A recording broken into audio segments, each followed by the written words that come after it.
Honorables collègues, j'aimerais parler de cette motion proposant d'accepter 2 amendements apportés à S202 à l'autre endroit.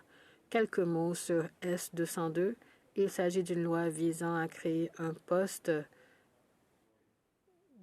d'artiste visuel du Parlement. Il a été présenté pour la première fois à la 42e législature par Wilfred Moore. La version que nous amendons maintenant a été introduite par la sénatrice Patricia Bovey. C'est avec grande fierté que je reprends le flambeau des sénateurs Moore et Bovey et que j'aide ce projet de loi à franchir la dernière étape parlementaire. L'objectif de S202 est de créer un poste d'artiste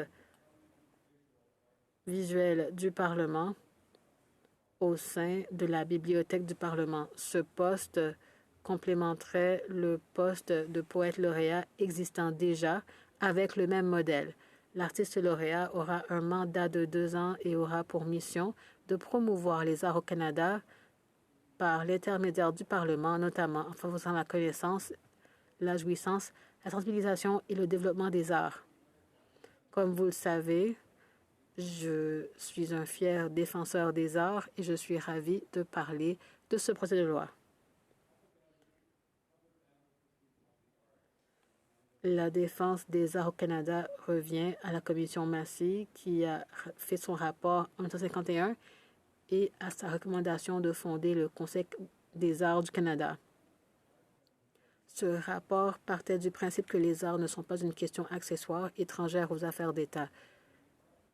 Les arts sont plutôt nos moyens de communication nos moyens de communication entre communautés et entre générations.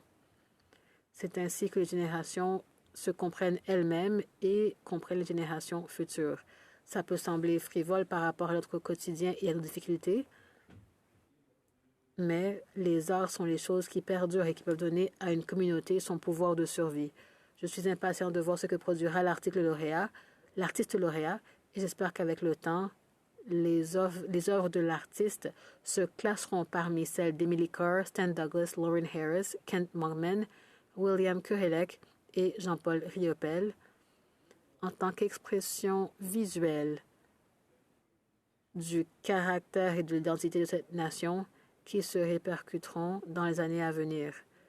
Ce projet de loi nous revient de l'autre endroit avec 2 amendements sur lesquels nous voterons aujourd'hui et qui, je suis heureux de le dire, l'ont amélioré. Un amendement déposé par la députée conservatrice Marilyn Gladue, l'honorable députée de Sarnia-Lambton, précise que, dans les temps modernes, une nouvelle forme d'art, celle des créations numériques, doit être considérée comme l'égal artistique d'autres formats traditionnels. Donc, les arts numériques sont égaux aux arts traditionnels. L'autre amendement porte sur la langue de l'artiste parlementaire. Bien que l'art soit une langue à part entière, il est juste et raisonnable que les 2 communautés linguistiques officielles du pays aient la possibilité de s'exprimer par le biais de la plateforme que le Parlement peut leur offrir, et je salue l'amendement selon lequel la première langue officielle parlée par le titulaire alternera. Cela reflète la pratique déjà en place pour le poète lauréat. Pour conclure, permettez-moi de dire que je suis impatient de voir où les futurs artistes visuels du Parlement pourront s'engager. Je vous engage à vous joindre à moi pour soutenir ces 2 amendements, tout comme vous l'avez fait pour la version précédente du projet de loi. Merci.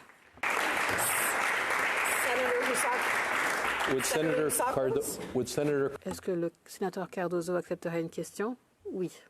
Sénateur Oussakos. Sénateur Cardozo, merci pour vos propos et merci d'avoir présenté le projet de loi. Pourriez-vous expliquer à la Chambre la procédure pour la nomination, la sélection?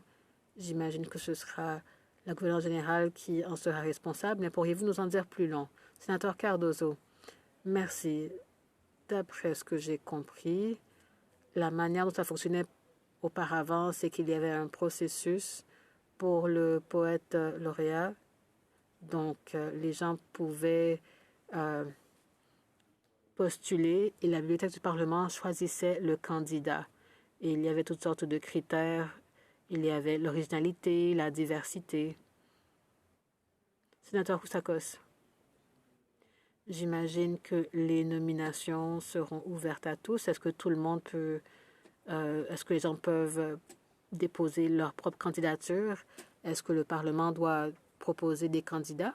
Sénateur Cardozo, je crois que c'est le cas et l'idée, c'est d'en faire un poste accessible à tous les Canadiens.